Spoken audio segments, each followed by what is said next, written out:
আলাইকুম, welcome back to my channel. ফিরে আসলাম নতুন আরেকটি রেসিপি নিয়ে। আজকে আমি আপনাদের সাথে শেয়ার করব অ্যাভোকাডোর সালাদ রেসিপি।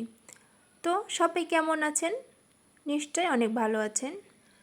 তাহলে চলুন ঝটপট বানিয়ে ফেলি অ্যাভোকাডোর সালাদটি।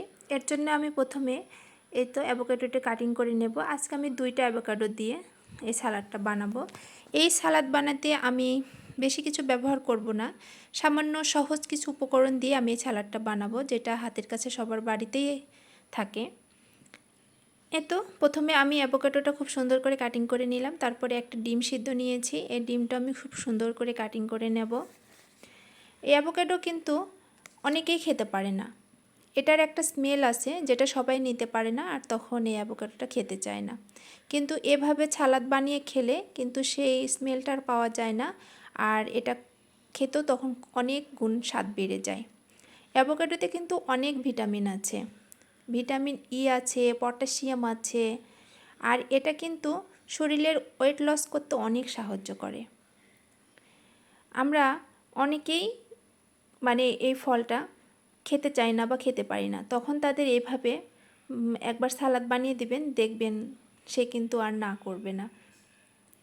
আমার মেয়ে কিন্তু কখনোই অ্যাভোকাডোটা খেতে চায় না, কিন্তু যখন ওকে আমি এভাবে সালাদ বানিয়ে দিই সে কিন্তু খুব তৃপ্তি করে খায়।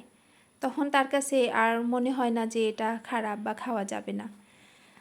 তো যাই হোক, আমি সব কিছু খুব সুন্দর করে কেটে নিচ্ছি। একে একে অ্যাভোকাডোগুলো খুব সুন্দর করে কিউব করে কেটে নিলাম। ডিম কেটে নিয়েছি, তারপরে এখানে দিয়ে দেবো। দিয়ে দিলাম অ্যাভোকাডো, তারপরে দিয়ে দিলাম ডিমের কুচিগুলো, তারপরে গাজর দিলাম, তারপরে টমেটো কুচি দিলাম, তারপরে পেঁয়াজ কুচি দিলাম, মরিচ কুচি দিলাম, তারপরে এখানে এখন দিয়ে দেব স্বাদ মতো লবণ। এখানে একটু স্বাদ মতো লবণ দিয়ে দিলাম, আর দিয়ে দেব কালো গোলমরিচের গুঁড়ো।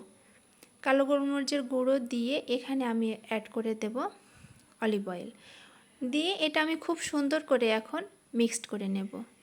দেখেন আমি খুব সুন্দর করে মিক্সড করে নিচ্ছি। তাহলেই তো রেডি হয়ে গেল খুব সহজ এবং খুব পুষ্টিকর একটা সালাদ। আপনারা একবার হলেও এটা বাসায় ট্রাই করে দেখবেন, খুব ভালো লাগবে। তাহলে ভালো থাকবেন সবাই, ফিরে আসবো নতুন কোনো এক ভিডিও নিয়ে। আল্লাহ হাফিজ।